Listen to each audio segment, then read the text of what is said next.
Terra Invicta is a deep, interesting, and engaging game that doesn't quite play like much else out there. One part of Terra Invicta is an engaging simulation of a world where secret coalitions manipulate its nations. The other part of it is a detailed simulation of human expansion into the solar system, including the militarization and industrialization of space, the likes of which I've never seen in a video game. You're not just managing the resistance on Earth like in XCOM, now you're charged with building it, and the flexibility you have over your methods, planning, and even goals is almost overwhelming. With an area of operation spreading out from Earth to cover the entire solar system, it's frankly impressive that Terra Invicta functions at all, and that it does so as well as it does is a truly stellar achievement. The space gameplay is cool on paper but frustrating in practice, because by the time you actually start getting enough resources to move to space, you need to spend a lot of hours upfront.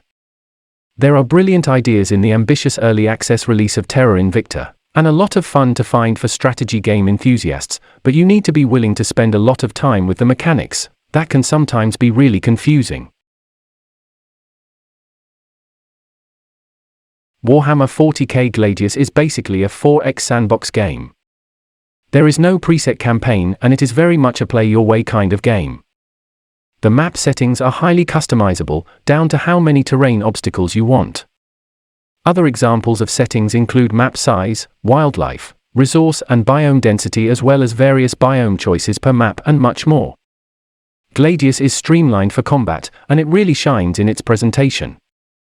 The units look absolutely phenomenal, and the animations are fun to zoom in and watch. The playable factions have some elements of asymmetry like an Amplitude 4X game. Space Marines only have one city, Necrons can rush build, and Orcs gain resources from just attacking other units. Gladius has the fun resource management you would expect to do each turn, a flexible tech tree to climb, and a robust combat system that allows you to spec your army to any playstyle of your liking. Gladius got over 10 DLCs and is still after a few years supported with new content. The release of each unit pack DLC is to provide each faction one new unit that promotes a different style of play, or fills in a gap in the faction's unit choice. The quick game pace in Warhammer 40K Gladius and the truly remarkable graphics are the big sellers for this game. As a 4X turn-based strategy game, Humankind does a lot right. The game has been heavily updated and implemented a lot of patches and balanced gameplay mechanics. Humankind does things slightly differently from Civilization. In this game, players will build up their empire slowly but surely. However they progress through the ages, certain things will happen. Humankind therefore follows the traditional 4X gameplay formula of explore, expand, exploit and exterminate, but blends in narrative events which can trigger at any moment to effectively spice things up. Players are also not completely locked to one type of culture or people and can choose to change this whenever they enter a new era. The combat in Humankind involves a bit more difficulty and interactivity. Players will be able to position their units more flexibly in order to gain a high ground advantage in battles. If you rush into Humankind blindly without learning the more nuanced aspects of the game, chances are you will be brutally eliminated in the early eras either by wild animals, lack of resources, or enemy forces attacking you. Overall, Humankind is an alternative to Civilization 6 that packs a ton of content into one package. Amplitude Studios have created a 4X strategy game that, while lacking in some aspects, delivers above and beyond in others. Knights of Honor 2 is a real-time strategy game set during the Middle Ages.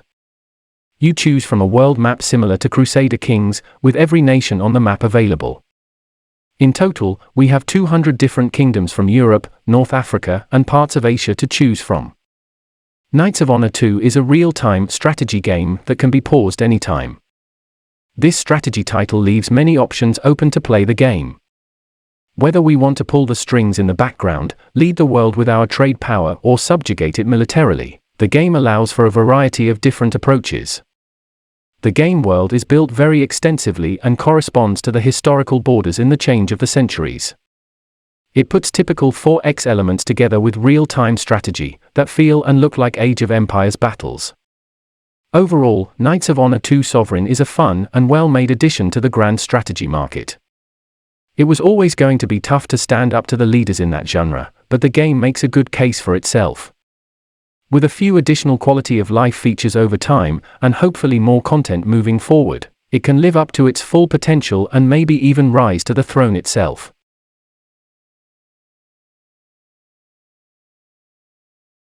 Dune Spice Wars is an excellent game and has the potential to be something even greater.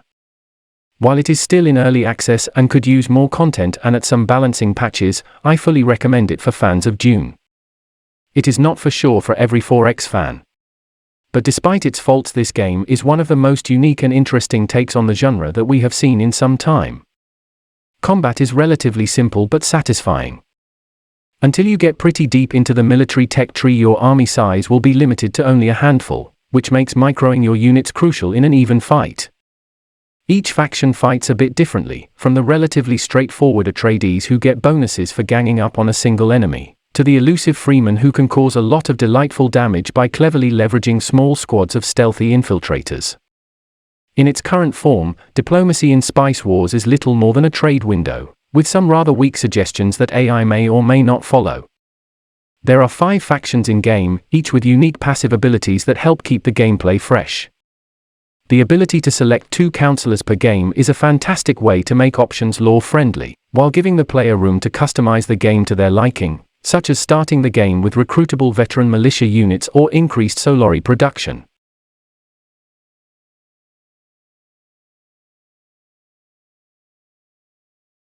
Conquest of EO fully relies on turn-based tactics, 4X-Strategy and role-playing elements. If you like games like Master of Magic, Songs of Conquest or Heroes of Might and Magic, you'll feel right at home. The gameplay is solid, the overview and the flow of the game is good. But you have to look for new ideas and exciting features with a magnifying glass. Unfortunately, there is no real diplomacy or exciting dialogues, which is why the other mage competitors as characters remain pale. Nevertheless, your relationship with the other spellcrafters will improve or worsen over time, and in the worst case an open war will break out. In the center of your empire there is no capital, but a magic tower, which you can even lift into the air with a click and then move across the map like a unit.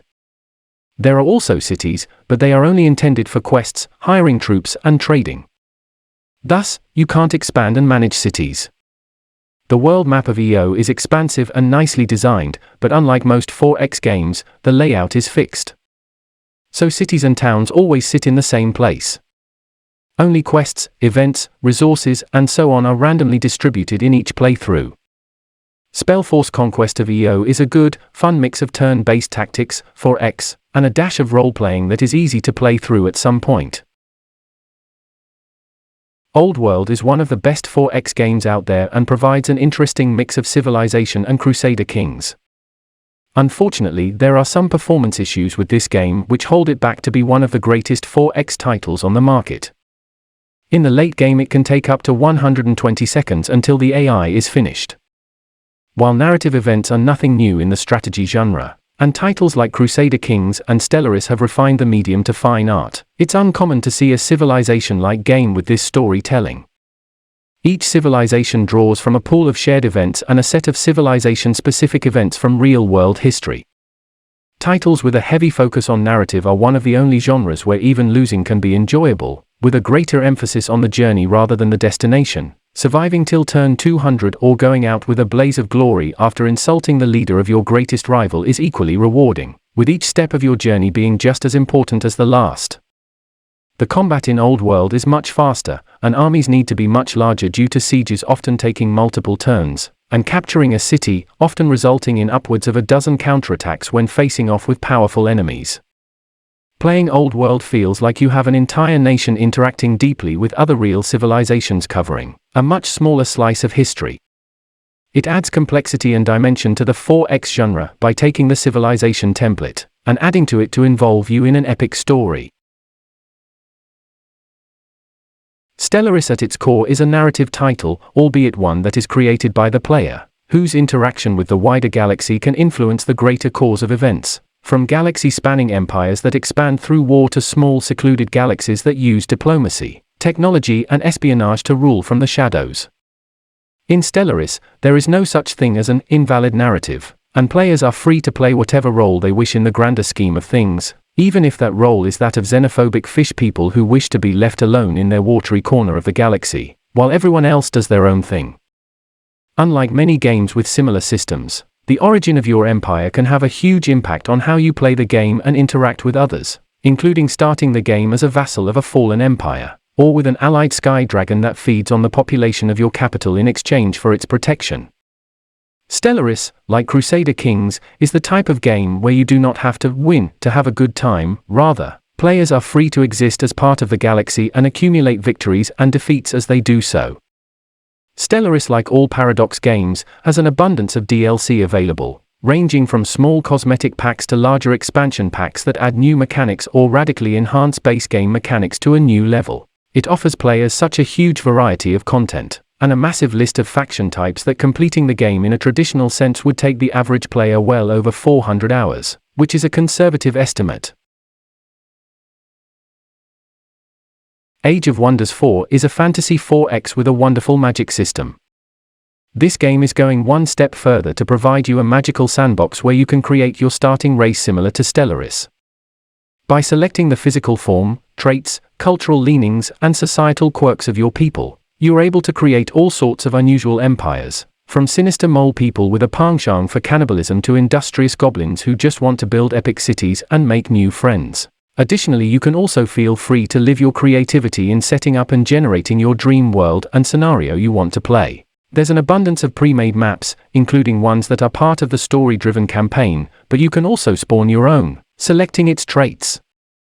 Maybe you want to conquer a frozen wasteland full of monsters, or a fiery hellscape split up by a molten sea, where the only safe route across is underground. There's no dearth of compelling choices here, letting you make all sorts of exotic battlefields. With all the ways you can develop your empire, Age of Wonders 4 demands to be played over and over. But there's also an overarching progression system, the Pantheon, that encourages you to hop back in. Age of Wonders 4 motivates you after many hours of play for experimentation like few other strategy games, seducing you back into trying new tone combos and drag your empire in new, weird directions.